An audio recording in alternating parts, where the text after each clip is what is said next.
Claire tried to think of what language was being displayed on the menu.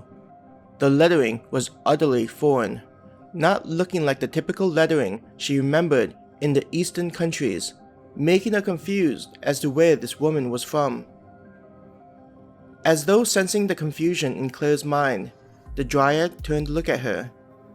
In addition to the smile on her face, her eyes stared into Claire's.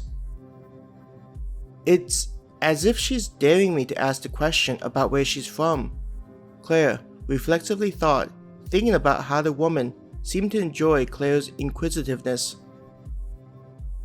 When Claire didn't ask the question, the woman appeared even more amused.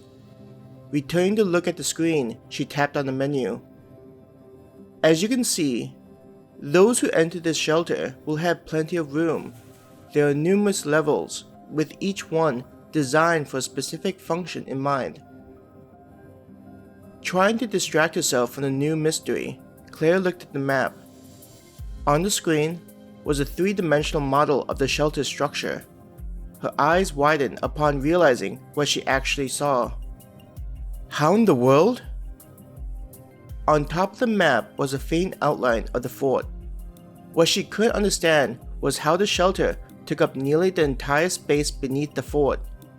She remembered a class during middle school where the teacher talked about specific species of ants and the size of the colonies. It looks like the tunnel system for ants with how massive it looks.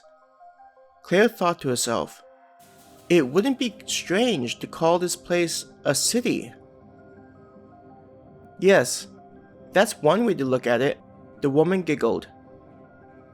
Claire's eyes rushed to look at the woman, realizing that she had spoken out loud her thoughts about the shelter. "I didn't jest when I said we built shelters with the goal of housing all of humanity in them." The woman continued her Cheshire grin. "How?" Claire couldn't form a coherent thought. "Star and moon." Instead of immediately answering the question, the woman paused. It appeared as though she was trying to think about whether to say something and deliberating the merits. Claire's eyes went back to the screen to look at the size of the shelter. At the very top were different smaller units scattered about the fort. Recognizing one of them, being the entrance near the playground, Claire understood that they were entrances leading into the underground city. Some of the entrances were larger than others. Claire remembered how the Dryad talked about the military designing some of the shelters and how they were likely built in the traditional manner of an emergency shelter. The military wouldn't have known that the tunnel system connecting all the sites was actually connecting to an actual underground city. "Since you received your gift from one of our workers, I'll give you a special service. It's information that none of the others, with your luck, would be receiving. So consider yourself to be extremely fortunate." The woman spoke up, having looked to reach a conclusion in her mind. Claire felt apprehensive about the news, not knowing what the motivation of the woman was for deciding to share such a secret.